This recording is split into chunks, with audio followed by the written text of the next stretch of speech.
नमस्कार। आज हमारे चैनल में वरिष्ठ पत्रकार बलराम सेन जी उपस्थित हैं। वर्तमान में जो विधानसभा चुनाव होने हैं मध्य प्रदेश में, उसके विषय में आज हम इनसे जानकारी लेंगे, चर्चा करेंगे।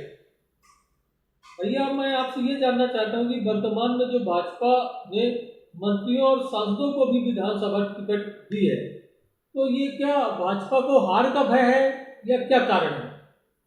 ये देखिए, बहुत अच्छा सवाल है। लेकिन इसमें हर पार्टी, जो कोई भी राजनीतिक पार्टी होती है, वो अपनी रणनीति बनाती है और हर किसी को जीत के लिए एक नक्शा तैयार करना पड़ता है। जैसे युद्ध के लिए जाते हैं तो तैयारी की जाती है। तो पार्टी ने भी, चाहे भाजपा हो या कांग्रेस हो या अन्य कोई भी पार्टी हो, वो अपने अपने तरीके से रणनीति तैयार करती हैं। और भाजपा ने इस बार कुछ दूसरे तरीके से अपनी रणनीति तैयार की है। तो इसमें हर कोई चाहता है कि हमें जीत ही देखना पड़े, हार का सामना न करना पड़े। ये तो सब कोई चाहता है। चर्चा है कि इस बार ये जो मंत्री और सांसद विधानसभा चुनाव में उतरे, ये सभी मुख्यमंत्री पद के दावेदार हैं।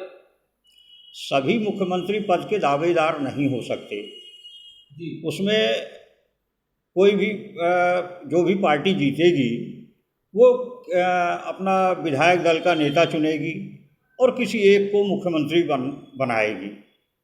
तो सब लोग तो मुख्यमंत्री नहीं बन सकते।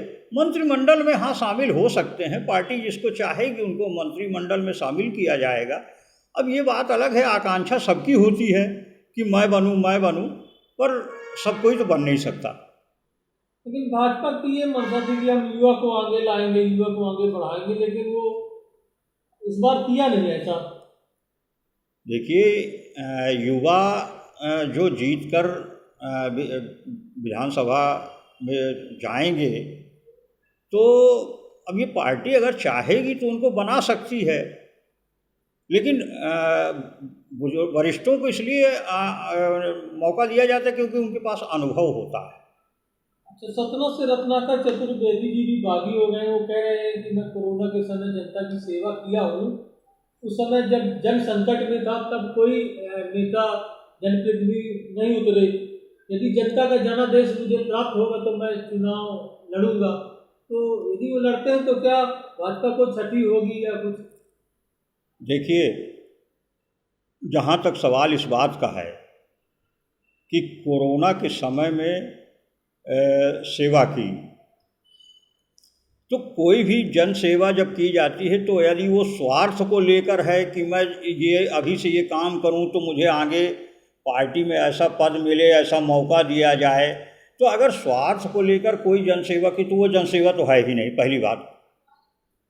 दूसरी बात, जनसेवा कोरोना के समय में बहुत से लोगों ने की है और बहुत बड़ी बड़ी सेवा की है। अच्छे लोग हैं और जनसेवा करना चाहिए, अच्छी बात है। लेकिन अब सब लोग यदि चाहें कि हमें विधानसभा का चुनाव का टिकट मिल जाए या लोकसभा का मिल जाए, हमें चुनाव में मौका मिले, हम जीत जाएं और विधायक या सांसद बन जाएं, तो ऐसा तो संभव नहीं है। पार्टी जिसे चाहेगी उसे देगी। नहीं, तो यदि ये उतरते हैं तो भाजपा के कुछ वोट कमेंगे, सांसद जी को थोड़ा सा कुछ ना कुछ तो नुकसान होता है, इसमें कोई दो राय नहीं है। कुछ ना कुछ तो हो सकता है वो अपने साथ जो भी उनके साथी होंगे वो वोट नहीं करेंगे। ऐसी आशा लगाई जा रही थी कि सतना से 3 बार के निर्वाचित विधायक शंकर लाल तिवारी जी को भी पार्टी टिकट दे सकती है, लेकिन उन्हें नहीं दिया गया। तो अब उनकी क्या भूमिका रहेगी? देखिए, मैंने जहाँ तक समाचार पत्रों में पढ़ा है कि उन्होंने कहा है कि जिसको बगावत करना हो वो कर सकता है। तो मैं ये अनुमान लगाता हूँ कि उन्होंने तो खुलेआम ये ऐलान कर दिया है और अपने साथियों को कह भी दिया है।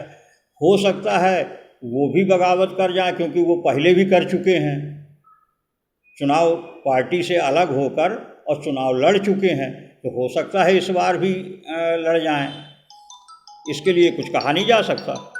अच्छा, अपने मध्य प्रदेश में 230 विधानसभा सीटें हैं सर, और जैसे मध्य बहुमत के लिए 116 116 17 चाहिए। तो क्या उम्मीद है कि प्रदेश में कितनी सीटें आएंगी, बहुमत आएगी कि?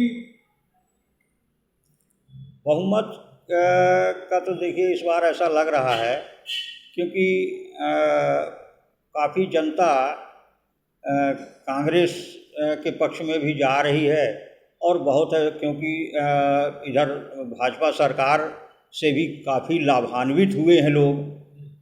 पीएम आवास, लाडली बहना, लाडली आवास, ये सब चीज़ों से